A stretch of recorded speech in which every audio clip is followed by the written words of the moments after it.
Hello, dear students. Welcome to MD's English Empire and Institute for Learning English. Students, আমরা আমাদের যে focus মাধ্যমিক 2025 এর ওপর রাইটিং সিরিজ কিছু কন্টিনিউ আমি করেছিলাম। তো সেই সিরিজের অন্তর্গত প্যারাগ্রাফ রাইটিং কীভাবে লিখতে হয় আমি দেখিয়েছিলাম।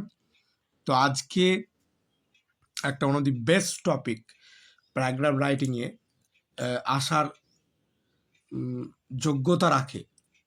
ওকে, মানে এক্সপেক্টেড কোশ্চেন বলতে পারো, প্যারাগ্রাফ রাইটিংয়ে আসলেও আসতে পারে 2025-এ।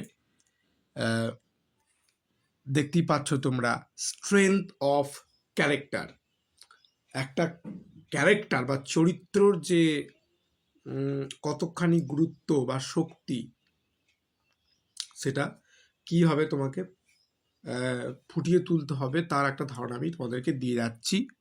তোমাদেরকে হয়তো কিছু পয়েন্টস দিয়ে দেবে, ড্যাম শিওর কিছু পয়েন্ট দেবে। যেমন এখানে কিছু পয়েন্ট দিয়ে রেখেছে, দেখো। তো পয়েন্টগুলো একটু দেখে নেওয়া যাক। পয়েন্টটা দিয়েছি কি দেখো ভালো করে, তোমরা দেখতে পাচ্ছ নিশ্চয়ই। আমি স্ক্রিনটা একটু বড় করে দিচ্ছি, মুভ করে তোমরা স্ক্রিনশট নিতে পারো চাইলেও। তো দেখো, ফার্স্ট অফ অল দেখতে পাচ্ছি আমরা যে হোয়াট ক্যারেক্টার ইজ। প্রথমে জানতে হবে যে ক্যারেক্টার কি। What character is, factors responsible for building up one's character. Okay, তাহলে কি কি জিনিস প্রয়োজন একটা ভালো চরিত্র গঠন করার জন্য? চরিত্র গঠনে, একজনের ভালো চরিত্র গঠনে কোন কোন জিনিসগুলি প্রয়োজন সেগুলো জানতে হবে, সেগুলো ইউটিলাইজ করতে হবে। নেক্সট দেখতে পাচ্ছি আমরা যে home and school. Okay, home and স্কুলেরও মানে বাড়ির এবং বিদ্যালয়ের ভূমিকা থাকে একটা গুড ক্যারেক্টার, বালক বা বালিকা, একটা গুড হিউম্যান বিং হওয়ার জন্যেও যতটা বাড়ির গুরুত্ব থাকে ততটাই একটা স্কুল বা বিদ্যালয়েরও গুরুত্ব থাকে। তারপর দেখি what strength of character implies. যে স্ট্রেংথ অফ ক্যারেক্টার জিনিসটা কি এবং সেই জিনিসটার মধ্যে কি আছে আসলে, কি হয় অ্যাকচুয়ালি, বা স্ট্রেংথ অফ ক্যারেক্টার অ্যাকচুয়ালি বলতে কি বুঝি। ওকে, বা কতটা পাওয়ারফুল সেটা জানতে হবে, এবং one should inspired by a good character. Okay, তারপর দেখি, দেখো আমি স্ক্রিন ছোটো করে দিচ্ছি। সোর্স অফ দ্য স্ট্রেংথ, এবং ওই যে স্ট্রেংথের সোর্সটা কি। ওকে, তো দেখো, character is the sum total. তোমরা চাইলেও স্ক্রিনশট নিয়ে নিতে পারো, এগুলো মাধ্যমিকের জন্য ভেরি ইম্পর্ট্যান্ট। তো দেখো, character is the sum total. Sum total মানে কি স্যার?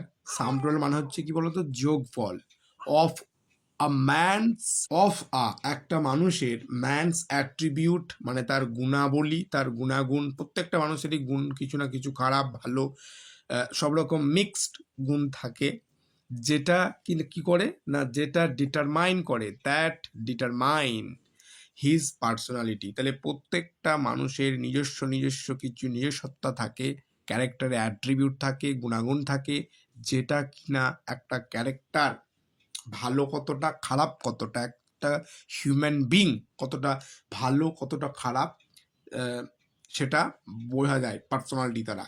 ঠিক আছে, তার ক্যারেক্টারের অ্যাট্রিবিউটস দ্বারা বোঝা যায়। তারপর দেখি কি আছে, ইন দিস ওয়ার্ল্ড, এই পৃথিবীতে there are many good and, okay, many good and, দেখো, many good and bad characters. তাহলে এই পৃথিবীটি গুড অ্যান্ড ব্যাড ক্যারেক্টার্সে পরিপূর্ণ। ওকে, তারপর দেখো, সায়েন্স সেজ দ্যাট। সায়েন্স কি বলে? আজকাল সায়েন্সের গুরুত্ব একটা হিউজ পরিমাণে আমরা সবাই জানি, যে science says that both heredity and environment. তাহলে কি বললাম? বোথ হেরিডিটি অ্যান্ড এনভায়রনমেন্ট কি করে? ওকে, বোথ হেরিডিটি অ্যান্ড এনভায়রনমেন্ট, দেখো কি আছে, ইন্টারাক্ট উইথ ইচ আদার। তাহলে এনভায়রনমেন্টও এবং বংশসূত্রে যে কিছু পাওয়া সেগুলো কি হয়, ইন্টারাক্ট করে। কাদের সাথে ইন্টারাক্ট করে? এই দুটো জিনিসই ডিপেন্ডেড, এখানে যে মানেটা আসছে আর কি, to build the character of a person. তাহলে বংশের কিছু কোয়ালিটি, প্রত্যেক জনের যে বংশধর যারা হয়ে আসছে তাদের মধ্যে যে কিছু না কিছু অ্যাট্রিবিউটস থাকে যেটা আমরা পেয়ে থাকি।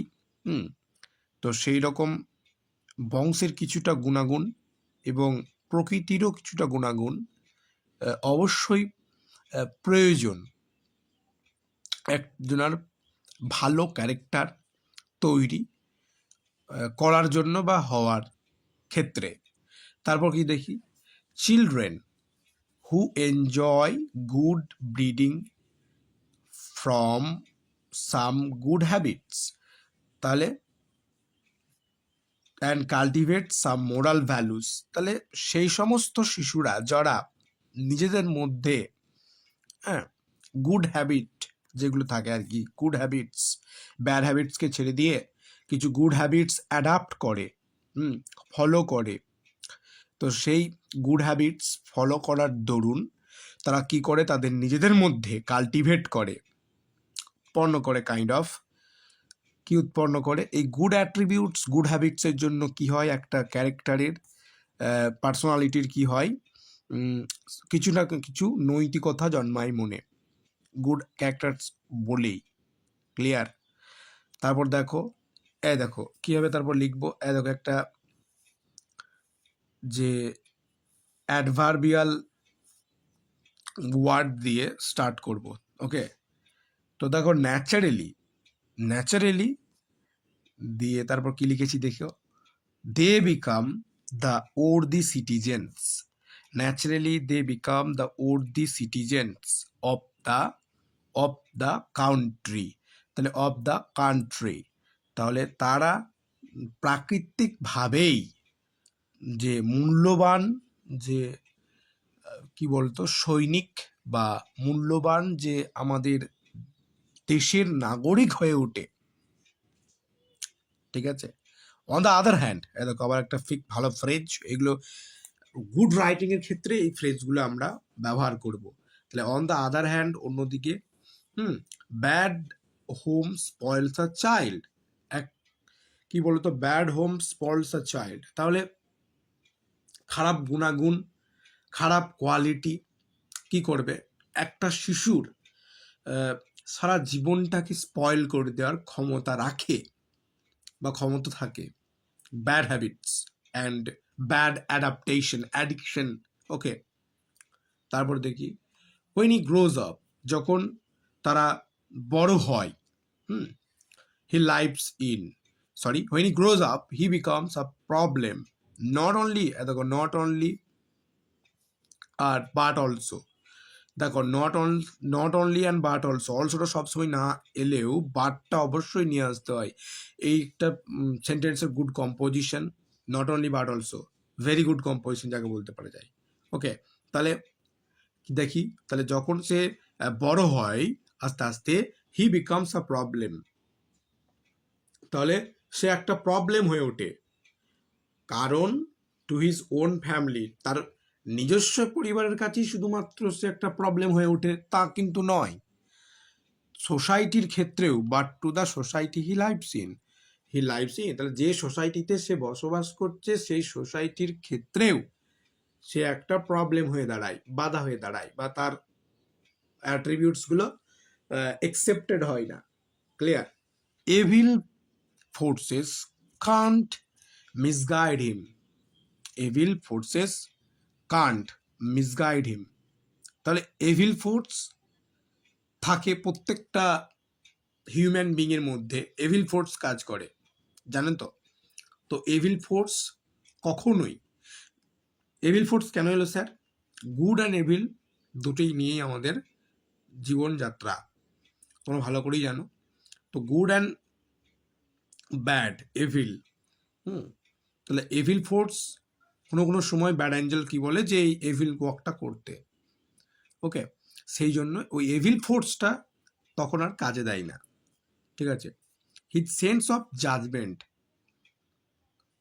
সরি,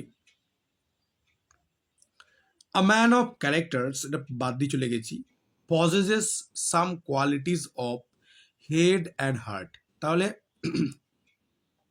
একটা ভালো ক্যারেক্টার, একজন মানুষ কি পজেস করে? Some qualities of head and heart.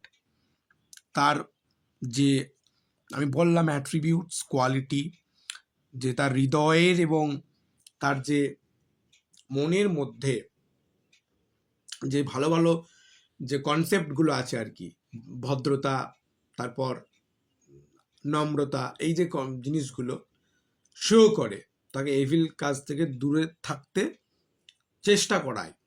এই এই এই জিনিসগুলোর জন্য এই ফোর্সগুলো কাজে লাগে না, এভিল ফোর্স। ওকে, তারপর কি হচ্ছে? His sense of judgement. তার যে জাজমেন্ট করার কোয়ালিটিটা guards him from the wrong tracks of life. তাহলে তার জাজমেন্ট করার কোয়ালিটি বলতে স্যার কি বলতে চাইলেন?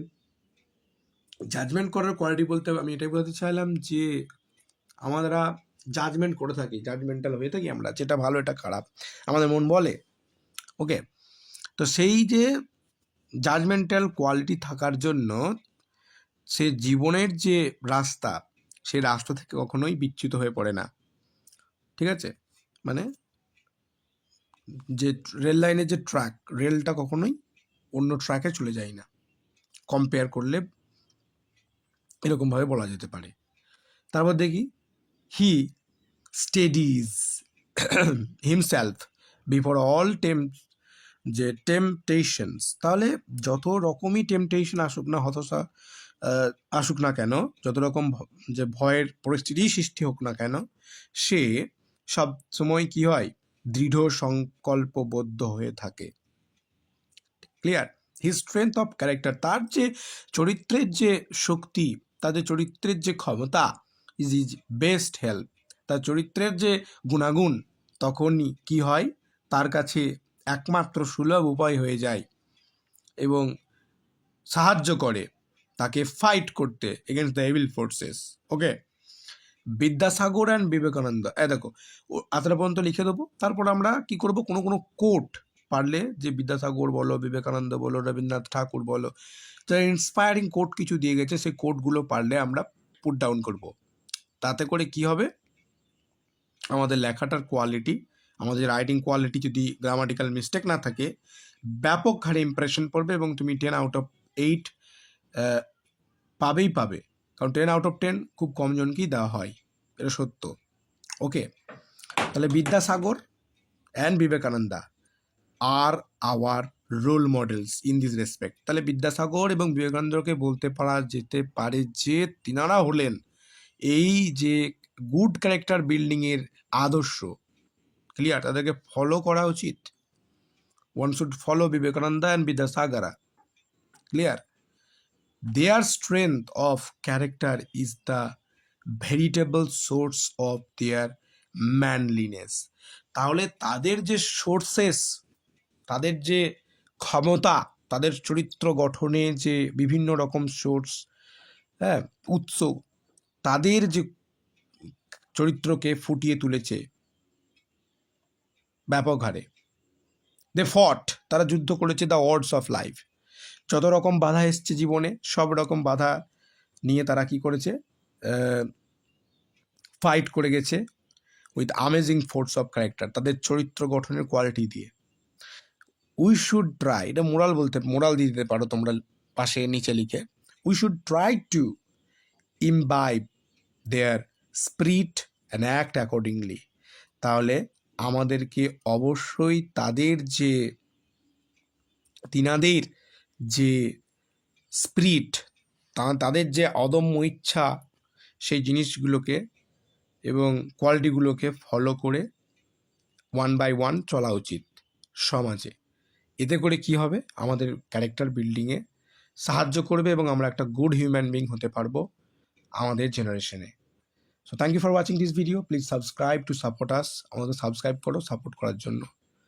এবং রাইটিং সিরিজের মাধ্যমিক অ্যান্ড উচ্চ মাধ্যমিক যদি ভিডিও আরও পেতে চাই, মাস্ট কমেন্ট করো in the comment section and subscribe করে পাশে থাকো। এই সিরিজ কন্টিনিউ হবে মাধ্যমিকের জন্য। Thank you.